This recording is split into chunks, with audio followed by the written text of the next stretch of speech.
I've been driving down Welcome this back to back Vibe road, Podcast. chasing Today my we're discussing new mistakes, evidence in the 1985 White House farm murders, a topic researched for us by Jane Collins. I'm joined by Charles and Angela. Good day, Alice. Charles here, a former Scotland Yard detective. I've spent decades sifting through crime scenes and evidence, and I'm keen to delve into the forensic intricacies of this particularly grim case. And I'm Angela, an American lawyer. Consistently, my work often focuses on appellate justice and the systemic issues that can lead to wrongful convictions. Cases like this one, with such enduring questions, are always compelling from a legal standpoint. Excellent. So, Charles, let's start with the basics of what happened at White House Farm.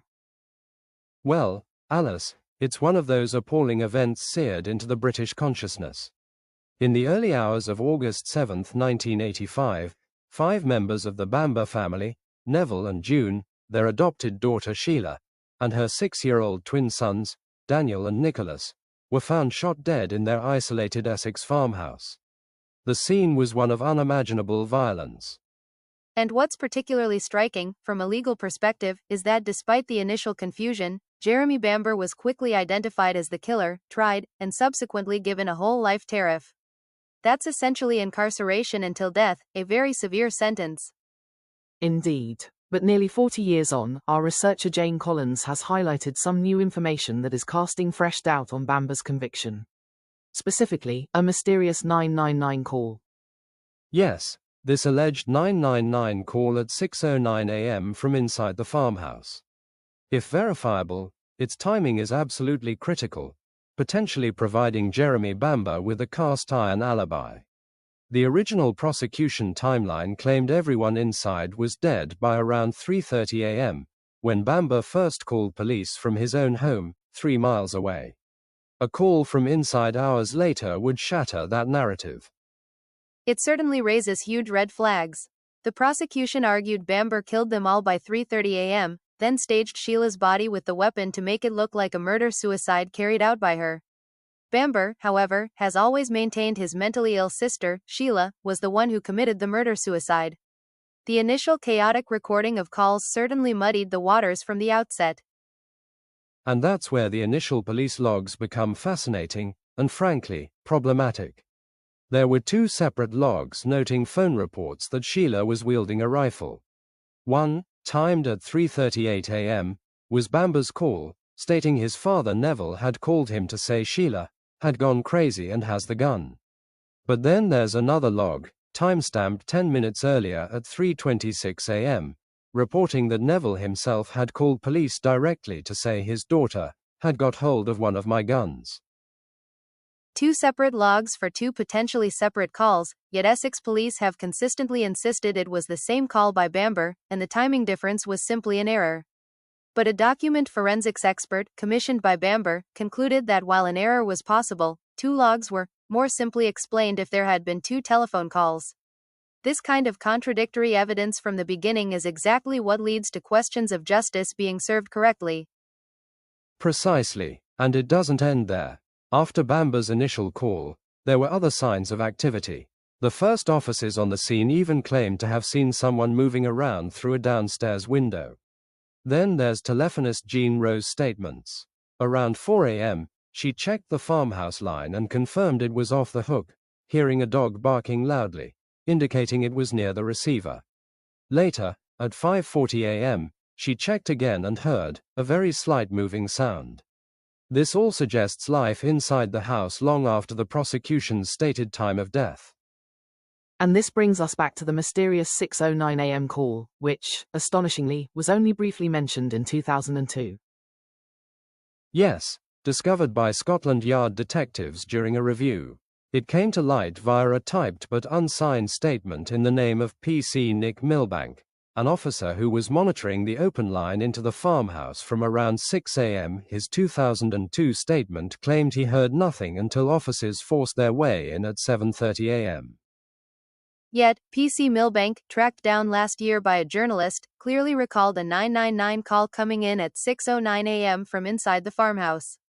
He mentioned hearing muffled speech and noises like a door opening or closing, or a chair being moved.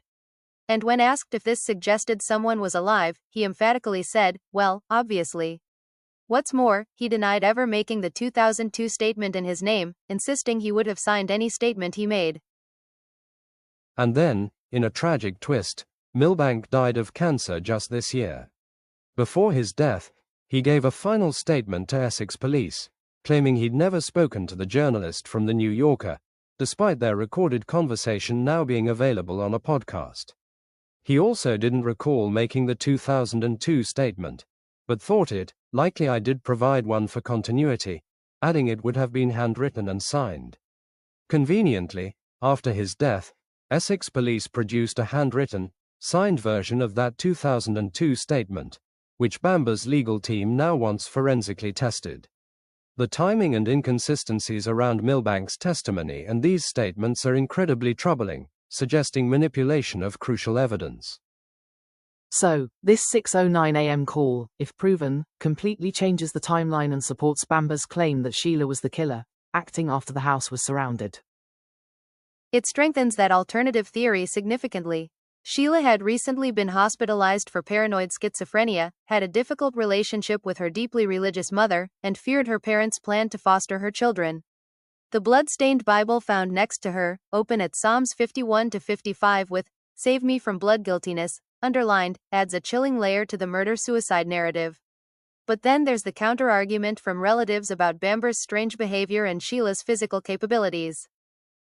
And of course, the most damning evidence against Bamber initially came from his ex-girlfriend, Julie Mugford, who testified he'd been planning the murders. Though, notably, she later changed her story. That sort of shifting testimony can be a real weakness in any prosecution's case. Despite all this new information, those close to the Bamber family remain convinced of his guilt.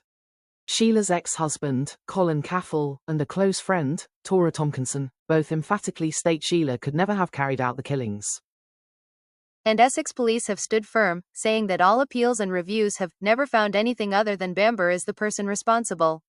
Yet, the Criminal Cases Review Commission, the CCRC, has been slow to review the new grounds for appeal. Astonishingly, they've already concluded that the alleged 999 call by PC Milbank did not meet the threshold for a referral to the Court of Appeal. This is deeply concerning for anyone invested in the integrity of the justice system. And we have to consider the claims of a police whistleblower, an ex-CID officer, alleging that the crime scene was tampered with, items moved and replaced before photographs were taken. He also claimed video footage of the scene was withheld from the defense and later destroyed, though Essex police deny its existence. If the integrity of the crime scene is compromised, Alice, then the entire investigation and the subsequent case against Mr. Bamber is fundamentally undermined. Dr. Dennis Eady of the Cardiff University Innocence Project talks about Agatha Christie syndrome, where people become fixated on an evil perpetrator and are blinded from looking at the evidence. He suggests it's easier for people to think that Jeremy Bamber is a psychopath than to actually accept that the system has made an absolute mess of it. This highlights a huge challenge in overturning long-held convictions, even with compelling new evidence. It certainly paints a disturbing picture of a case that may have far more layers than initially believed. For now, Jeremy Bamber remains one of Britain's most notorious murderers. But the implications of this new evidence mean we must at least consider the alternative, that he could be the victim of a profound miscarriage of justice. And the CCRC has a monumental responsibility here. They must be diligent and truly independent in their review, particularly when new evidence like Milbank's testimony and claims of crime scene tampering emerge. Absolutely. The foundational principles of justice demand a thorough, unbiased re-evaluation. The integrity of the British legal system relies on it. That's all for today. A big thank you to our guest researcher, Jane Collins, for providing our topic. I am your host, Alice. I've been driving down this back road, chasing my mistakes, trying to find redemption in the choices that I make. Every mile reminds me of the love I couldn't hold. Every scar's a story, every tear's a piece of gold. And I swore I